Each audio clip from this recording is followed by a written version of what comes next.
बाजार पर राय लेने के लिए हमारे साथ है सेंट्रल ब्रोकिंग के नीलेश जैन। नीलेश जी, स्वागत करते हैं। Good afternoon. आपसे पहले बाजार पर ही राय लेना चाहेंगे। आज हम मंथली एक्सपायरी के दिन बाजार में उठापटक देख रहे हैं, आगे का स्टांस बाजार का कैसा देख रहे हैं आप?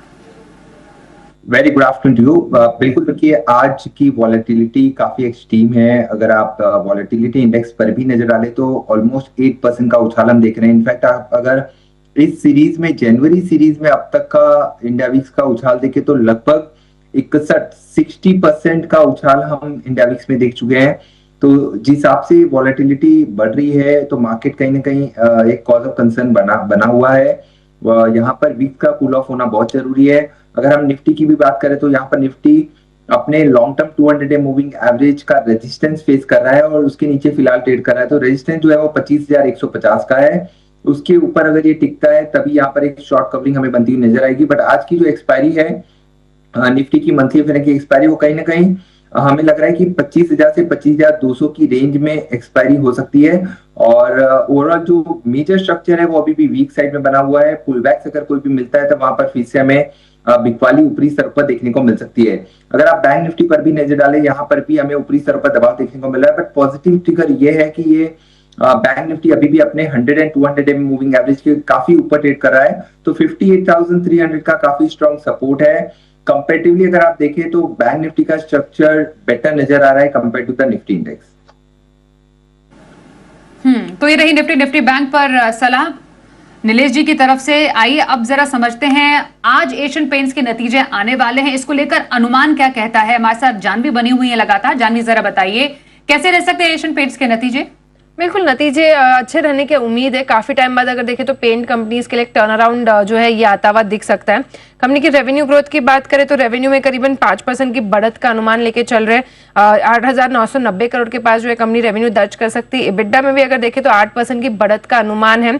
मार्जिन अगर कंपनी के देखें तो हल्के एक्सपांड हो सकते हैं, 19.7% पे आ सकते हैं। और इसके पीछे अगर देखें तो इनकी जो एक्सटीरियर पेंट सेगमेंट है, यहाँ पर जो है जो डिमांड है यहाँ पे कमजोर थी और एक्सटीरियर पेंट सेगमेंट इनका एक हाई मार्जिन बिजनेस है। तो वहां पर जो डिमांड कम होने की वजह से अगर देखें तो यहाँ पर मार्जिन पर असर आता हुआ दिख रहा है। मुनाफे में भी अगर देखें तो 8.5% तक की बढ़त का अनुमान है।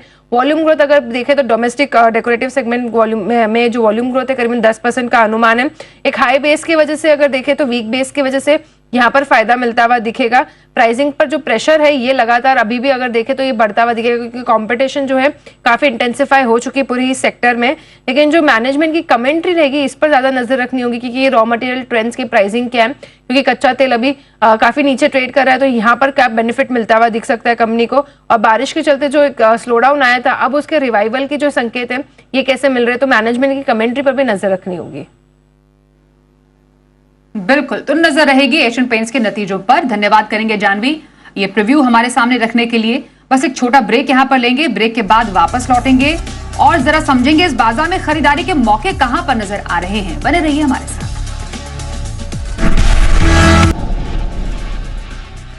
इस बाजार में खरीदारी के मौके समझते हैं कहां पर निकल कर आ रहे हैं। नीलेश जैन हमारे साथ है। नीलेश जी, बताइए कौन से स्टॉक्स आपको पसंद हैं? बिल्कुल, देखिए यहाँ पर खरीदारी वाले स्टॉक्स रडार पर है। सबसे पहले ग्रासिम ये पर्टिकुलर काउंटर है जहां पर एक शॉर्ट टर्म कंसोलिडेशन के बाद काउंटर ब्रेकआउट देता हुआ नजर आ रहा है। ऊपरी स्तर पर 2920 तक की अवसर हमें देखने को मिल सकती है 2920 के टारगेट के लिए। ग्रासिम को लॉन्ग करने की सलाह होगी करंट लेवल पर एंड 2800 का यहाँ पे स्टॉप लॉस करना होगा। उसके अलावा जो दूसरा स्टॉक है वो है मेटल स्पेस में से। मेटल स्पेस में लगातार हम काफी अच्छा मोमेंटम देख रहे हैं। हिंदुस्तान कॉपर ये पर्टिकुलर स्टॉक है जिसका स्ट्रक्चर काफी स्ट्रॉन्ग नजर आ रहा है। तो यहाँ पर ऊपरी स्तर पर 570 तक की अवसर हमें यहाँ पर देखने को मिल सकती है। तो 570 के टारगेट को ध्यान में रखते हुए हिंदुस्तान कॉपर को लॉन्ग करने की सलाह होगी। 546 का स्टॉप लॉस रखना होगा, हिंद कॉपर को लॉन्ग कर सकते हैं।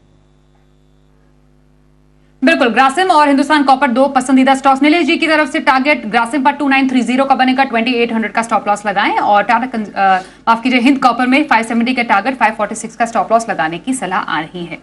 मीनवाइल आपको बताएं टाटा कंज्यूमर प्रोडक्ट्स के नतीजे सामने आ चुके हैं। नतीजों पर एक नजर डालते हैं। आखिरकार रिजल्ट के मोर्चे पर फिलहाल किस तरीके के नंबर्स पेश किए हैं आपके सामने। ये है टाटा कंज्यूमर प्रोडक्ट्स के नतीजे। फिलहाल अभी लगभग 1% से ऊपर की स्ट्रेंथ जरूर स्टॉक में देखी जा सकती है। थोड़ी देर में आपके सामने हम टाटा कंज्यूमर प्रोडक्ट्स के नतीजे भी रखेंगे किस तरीके के सामने आ रहे हैं। थोड़ी देर में हम आपको एग्जैक्ट फिगर्स बताएंगे कि रिजल्ट के मोर्चे पर क्या नंबर्स आए हैं। फिलहाल स्टॉक में तेजी देखी जा सकती है। एक छोटा बस ब्रेक लेते हैं, ब्रेक के बाद आपके पास फिर से लौटेंगे पर बाजार के तमाम अपडेटेड एक्शन के लिए देखते रहिए जी बिजनेस।